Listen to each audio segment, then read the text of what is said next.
What if I told you the strongest builds in No Rest for the Wicked aren't forged in battle, but in the fire of Gordon's kitchen? Because sometimes the difference between victory and defeat comes down to what's on your plate. So, ladies and gentlemen, let's dive in.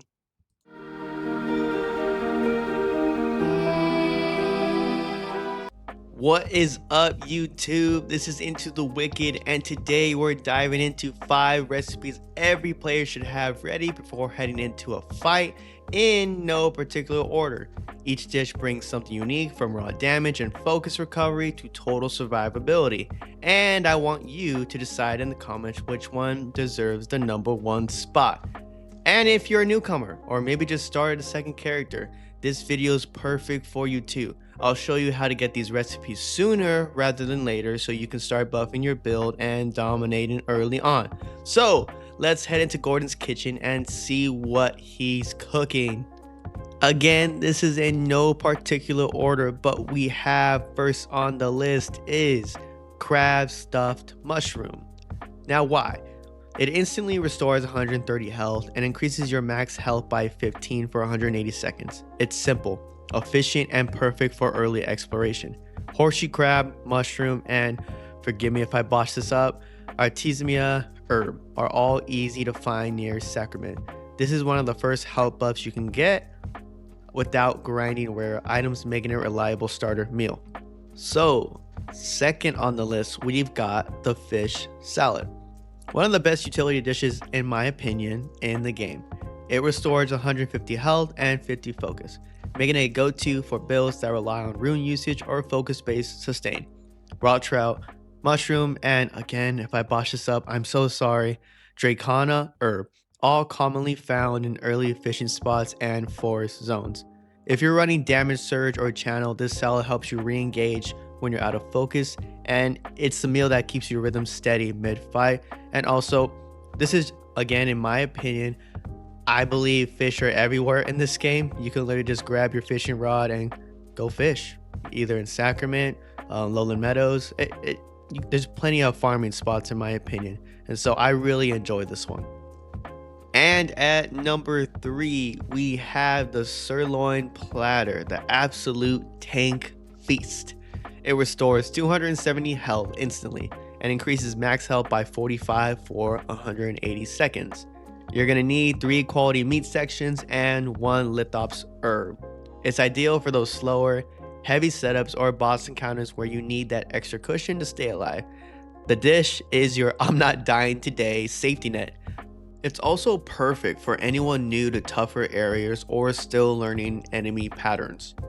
Furthermore, not waste any more time, we have at number 4, the shepherd's pie, a comfort meal with a real bite, restoring 200 health and increases damage dealt by 10% for 180 seconds. Crafted with standard meat chunk, wolf kidney, potato, and Dracana herb, this is a great mid-game meal that's surprisingly easy to gather once you start hunting wolves and looting basic ingredients. You can also double down on this with pair it with the damage surge rune for 40% total damage increase and watch your output skyrocket. It's one of the best ways to push early boss fights when you're still building up your arsenal. And personally, I still use it for endgame, especially when I'm facing all those pestilence bosses and the infamous Echo Knight for sure. But that being said, moving on to number 5, we have the vegetable cake. Arguably the most efficient all-around recipe in the entire game, in my opinion. It restores 270 health and increases damage dealt by 10% for 180 seconds. Using mushroom, potato, tomato, and lithops herb, all obtainable early on. It's essentially the same buff as shepherd's pie, but it's easier to craft with better sustain. This is the perfect do-it-all meal whether you're a veteran or just starting out. If you're new to the game, prioritizing collecting these ingredients early, it's the easiest way to feel stronger right away without farming rare materials. So, those are my go-to recipes, but before we wrap up, I also want to share a few quick tips on how to unlock these dishes as early as possible, or give you the chance to unlock them as early as possible. Because whether you're starting fresh or running a new build, Knowing how to get these recipes fast can make a massive difference in your early progression. So as I said before, all these recipes are crafted at Gordon's Kitchen in Sacrament. Once you unlock his workstation, you will have the opportunity to put more resources into his workstation to level up his workstation to level 3, which then you will get access to more than a handful of recipes. As I said before, these recipes are crafted at Gordon's Kitchen in Sacrament. Once you unlock his workstation, you'll have access to every recipe you discovered, but here's where it gets interesting. After that, you can invest resources into Gordon's workstation to upgrade it all the way to level 3, which unlocks a plethora of new recipes and advanced dishes that give you an even stronger buffs.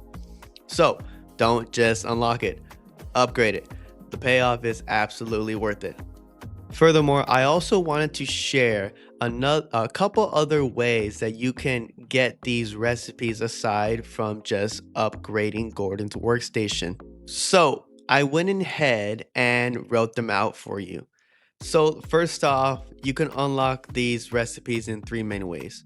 Finding them naturally while exploring and progressing through the story, which is the easiest, most longest way you got.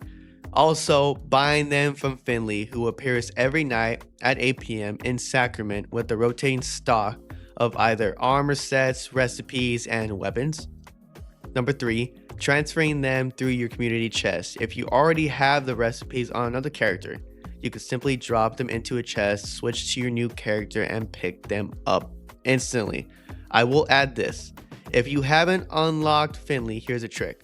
He is spawned at the nameless pass through every playthrough on each character. So I want to put that out there. If anybody who has a question on how or where to unlock him, that is where he will be. Once you unlock him, he will spawn every night in Sacrament at 8 p.m. He won't appear until you reach that quote-unquote milestone. So keep that in mind before raiding around wondering where he is. Also, if you already unlocked him on another character, you can simply enter an existing realm with your new character, and if it's 8 o'clock, obviously, you can check if he's spawned in town. Odds are, he'll be there waiting, and you can grab whatever recipes he's potentially offering. So, whether you're starting fresh or expanding your kitchen, you got multiple ways to get ahead, and the earlier you start, which I recommend, the faster you'll be cooking like a pro.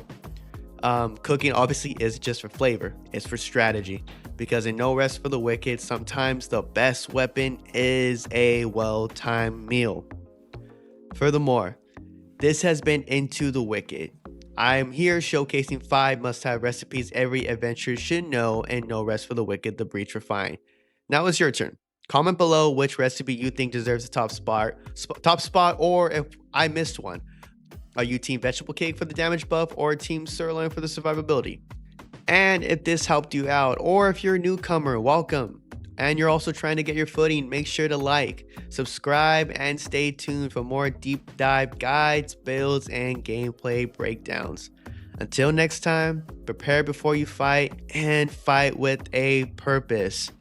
I will see you guys in the next one. Peace.